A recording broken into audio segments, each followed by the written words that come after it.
From an early age, at school, in literature, and in the media, we are fed a vision of the 19th century as the age of steam and iron. A time when human genius suddenly out of nowhere, it exploded.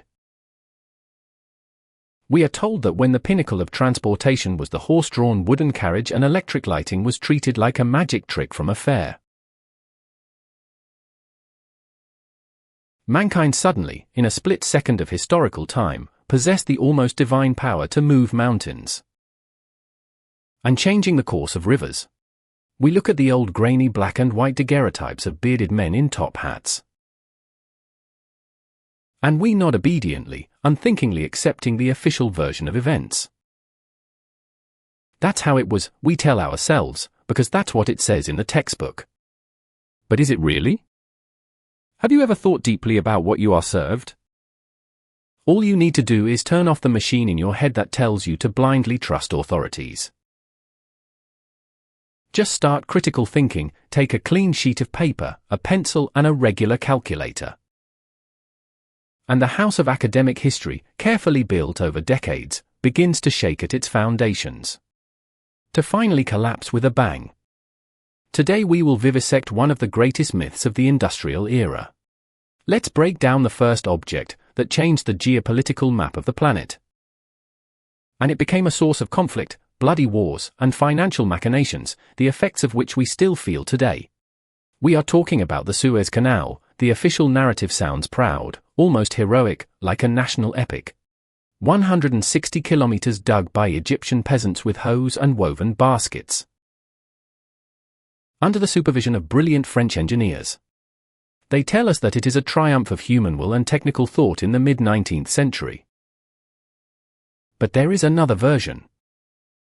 A theory that makes your hair stand on end and your hands clench into fists from helplessness in the face of lies. A theory that says it straight. The Suez Canal was not built, he was simply dug up. Let's abandon the platitudes for a moment and look into the eyes of the naked facts that do not give in to emotions. The official time frame is 1859 to 1869.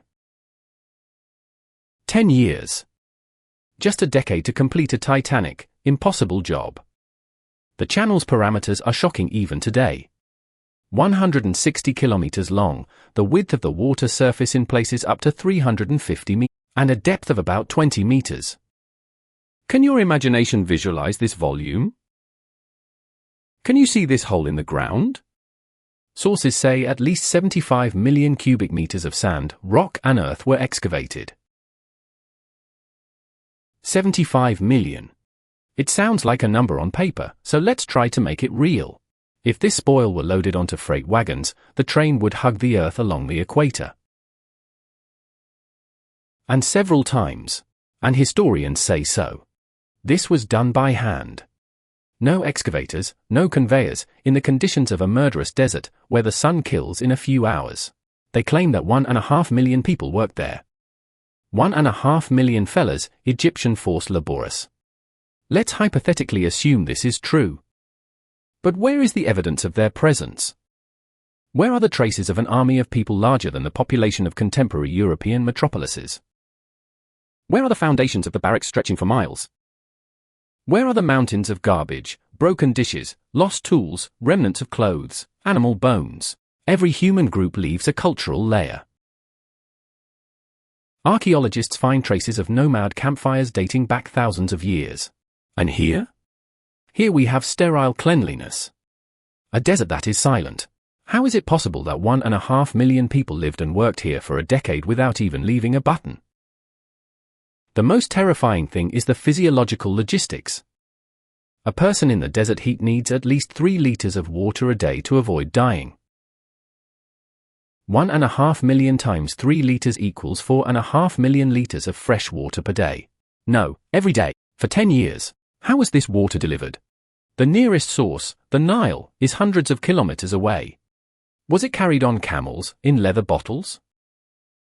This is a logistical absurdity, impossible even today without pipelines. They tell us that for this purpose a special technical canal was dug, the so-called Ismailia Canal, bringing fresh water from the Nile. Sounds logical, right? But there is one minor snag in the chronology that is rarely mentioned. The construction of this tributary was completed only in 1863. Work on the main canal had already been going on for 4 years. What did these people drink for the first 48 months? Sand? Or maybe air? Or maybe this army of workers wasn't there at all. And these numbers were invented to hide the true nature of the works? Let's look at visual evidence because it doesn't lie like paper does. 1960s. The 19th century was a time when photography was already developed enough to document reality with great precision. Many photos from that period have survived. And they constitute perhaps the most powerful indictment of official history. What do we see in these frames? We see a long, perfectly even surface of water. We see ships gliding calmly through the desert. But we practically don't see the construction process. Where are these human ant hills? Where is the crowd of 1.5 million workers who should fill the horizon as far as we can see? Where are the thousands of carts, wheelbarrows and draft animals? In the few shots that museums describe as a construction site? We see a handful of people, maybe several dozen, maybe a few hundred people, lazily picking at the sand with shovels against the background of a gigantic, ready-made trough. They seem overwhelmed by the scale of the facility. They do not look like engineers and builders creating a new reality. They look like archaeologists, like looters who remove wind-blown sand from ancient ruins. They seem lost in the shadow of greatness, which is wrongly attributed to them. Also pay attention to the banks of the canal in these historic photos. This is a detail that escapes most, but for every engineer it is screaming. When you dig a ditch in the garden, where do you find the dugout? The earth, you throw it aside, creating an embankment along the excavation. This is a natural law of physics and earthworks logic. Here we are talking about 75 million cubic meters of land. This amount would have to create mountain ranges, giant heaps along the entire canal. But in photos from the 19th century, the edges are flat, even like a table. There are no giant mounds of soil. Where did the sand go? Evaporated? Did it dissolve in the heated air? Or maybe someone took it away carefully. But where and with what? The official version says, the spoil was transported on the backs of camels and donkeys. Are you serious? Imagine caravans that would have had to number millions of animals, traveling non-stop day and night for a decade to transport such a mass of land over such a distance to disappear from the horizon. This is mathematical nonsense. Even if every living creature in Egypt at that time had been mobilized, including infants, the elderly, and domestic animals, they could handle this volume in the given time. It's physically impossible. Moreover, the bottom of the canal is not just soft sand that can be moved with a shovel. Geological studies clearly show that in many places, especially around the threshold of El Jassa and the Serapeum, there are hard limestone and gypsum rocks. It's solid rock. It had to be forged. What? They tell us with pickaxes. Manually.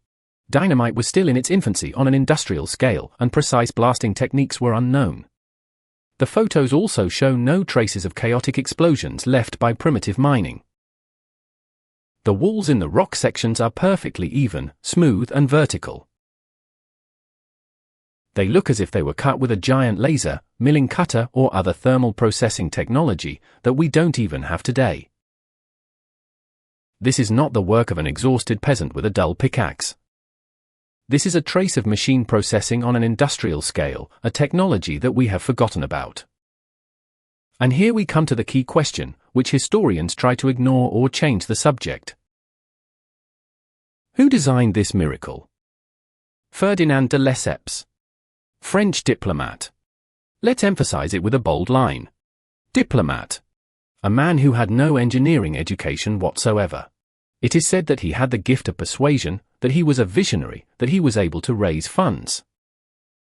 But who did the calculations? Where are the implementation plans? Where are the complicated hydrotechnical diagrams? Lock designs? Analyses of differences in water levels and sea currents? They are gone. Or they never existed or are closely guarded in archives to which no one has access. You get the distinct impression that de Lesseps and his team did not come to the desert to create something from scratch. They arrived ready. It looks like they have maps that are older than official history. They knew exactly where to dig. Or more precisely, they knew where it was enough to remove a thin layer of drifted sand to reveal the ancient artery. An artery created by a civilization that was thousands of years ahead of us in terms of development.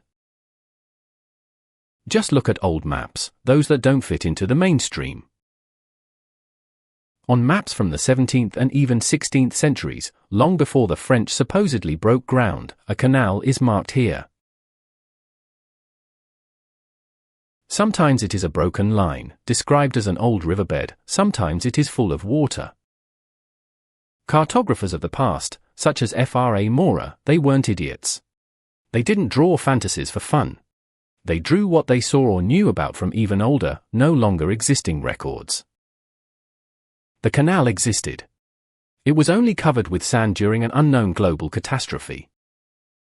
The same event which covered the ground floors of buildings in cities around the world with a layer of clay and silt.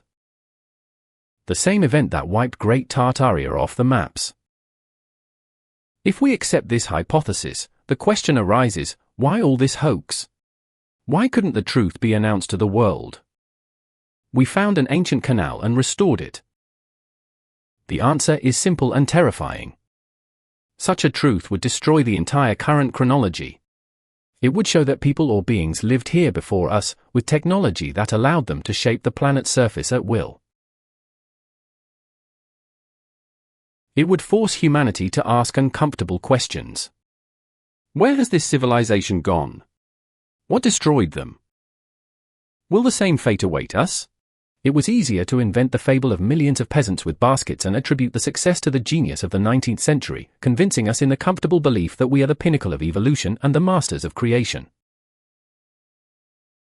Let's go back to physics for a moment, who does not tolerate falsehood. Imagine digging a trench in loose sand to a depth of 20 meters. Every construction engineer, every excavator operator will tell you the same.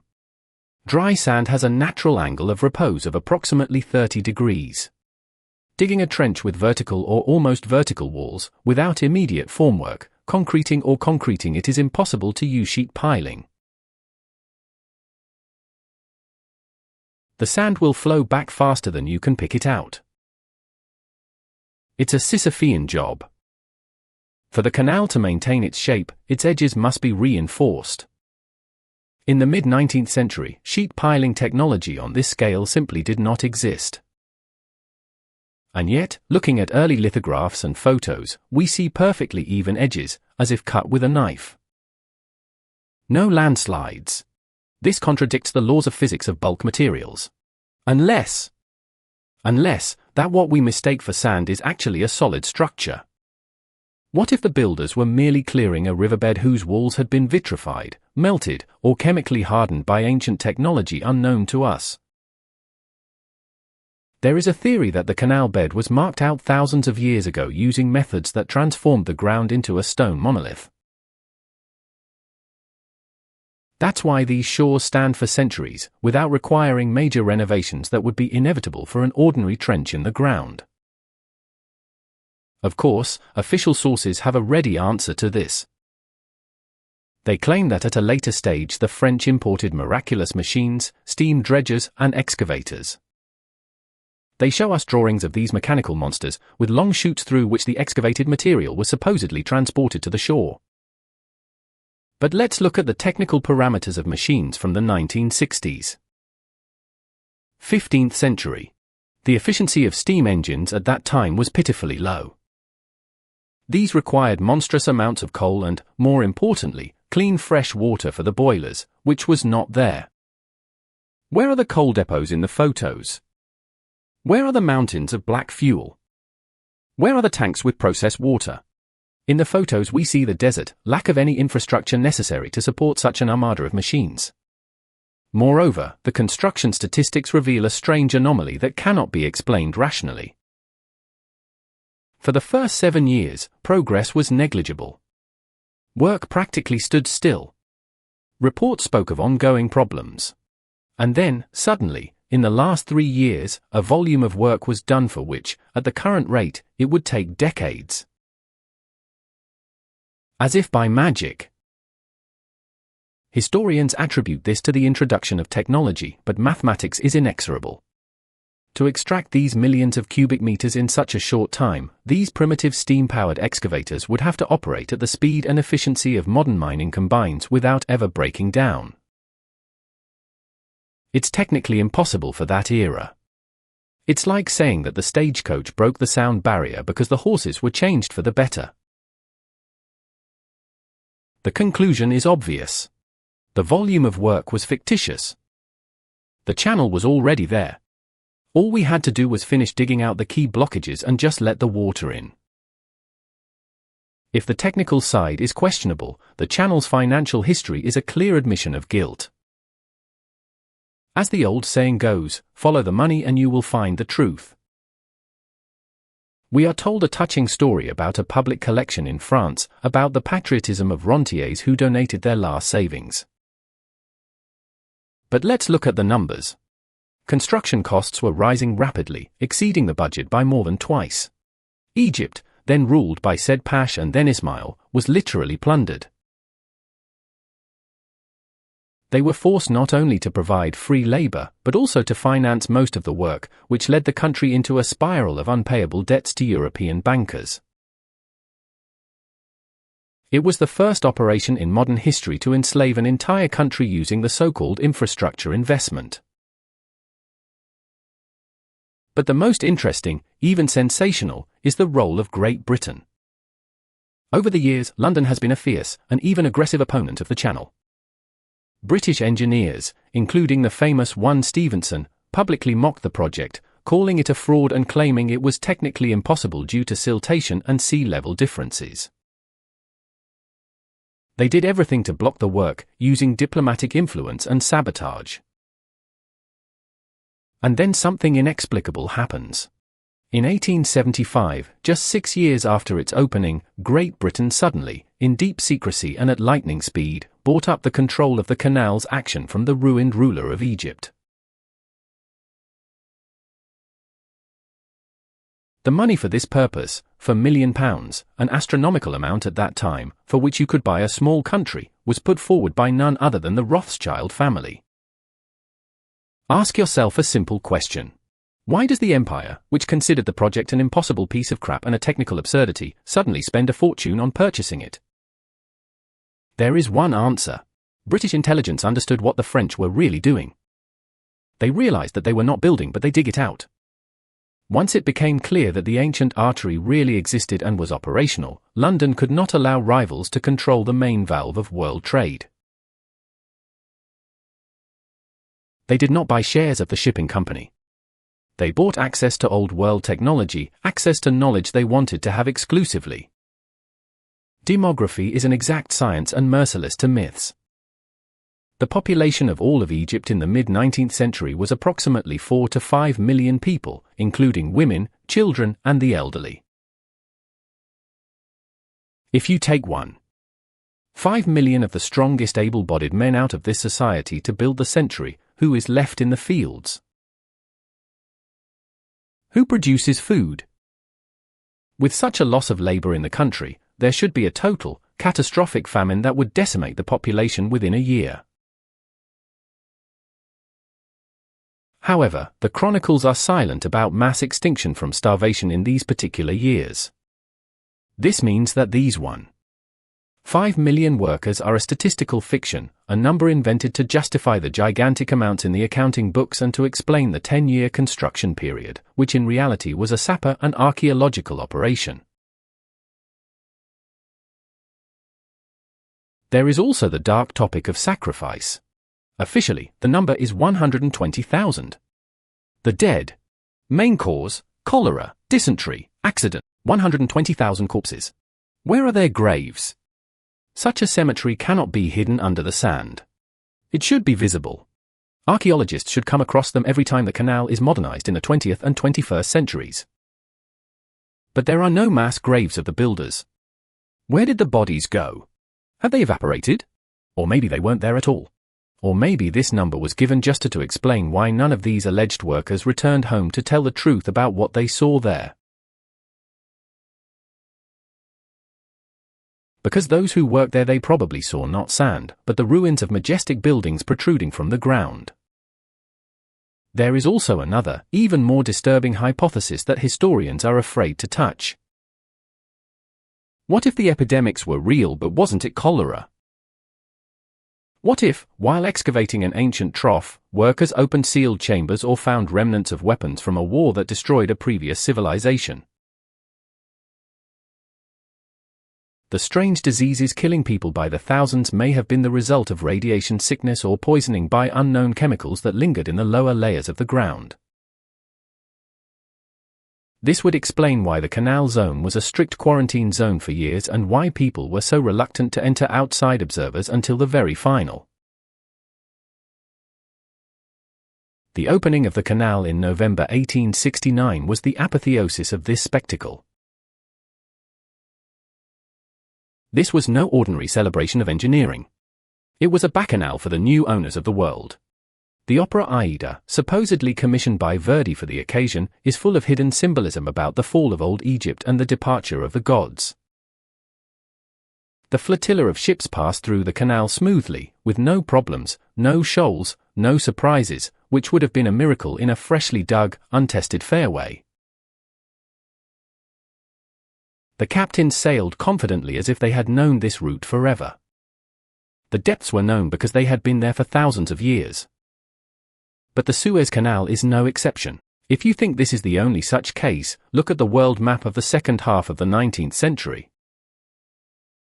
As if on cue, at the same time, the frantic construction of giant canals begins everywhere.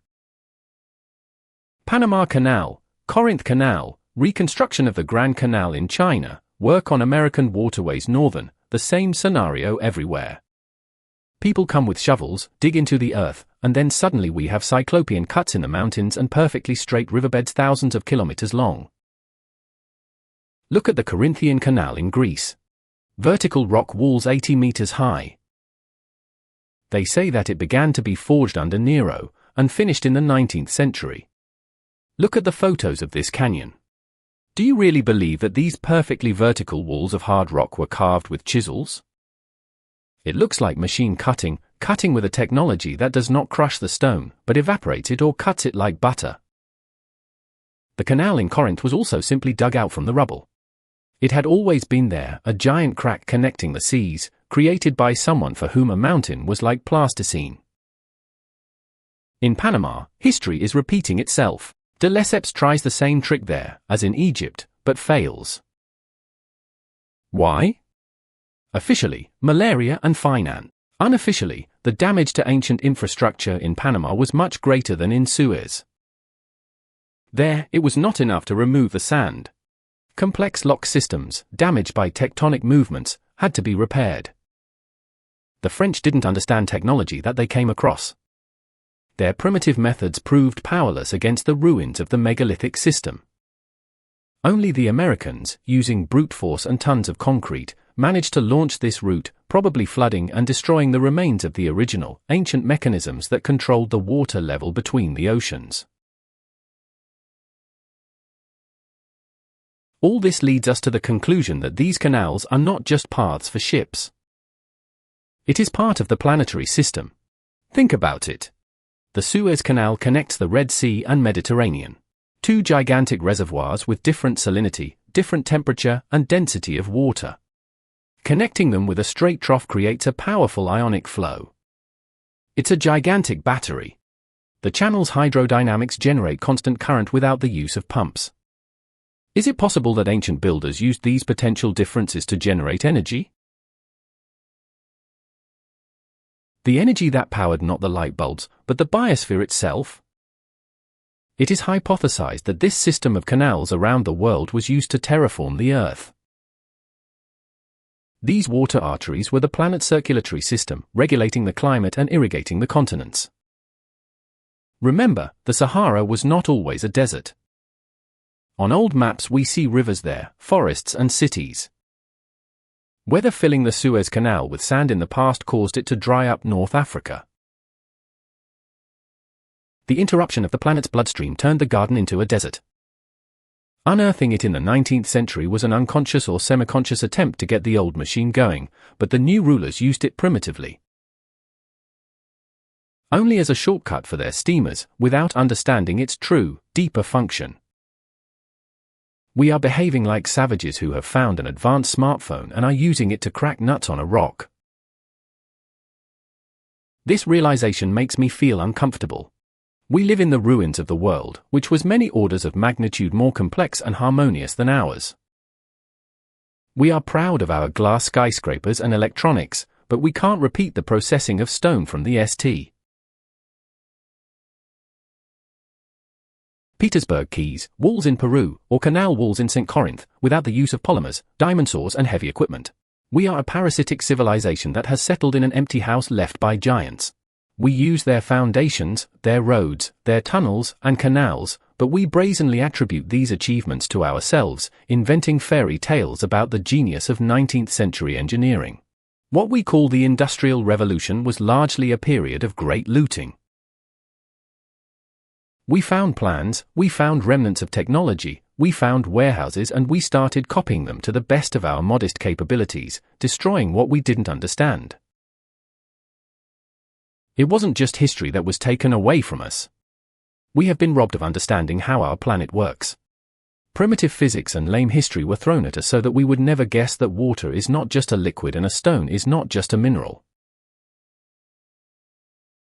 The Suez Canal is a monument to our ignorance, and at the same time the greatest, silent proof that history has been rewritten. The choice is yours. Do you believe in millions of peasants with baskets, who moved mountains despite physics? Or do you accept the thought that beneath our feet lie the remains of a world we were told to forget? It's up to you to decide what is real and what is conspiracy theory fantasy. But remember, desert sand can hide a lot, but logic and mathematics will always come out in the end. Look at the maps, look at the photos, and ask yourself a question. Have we really built this world?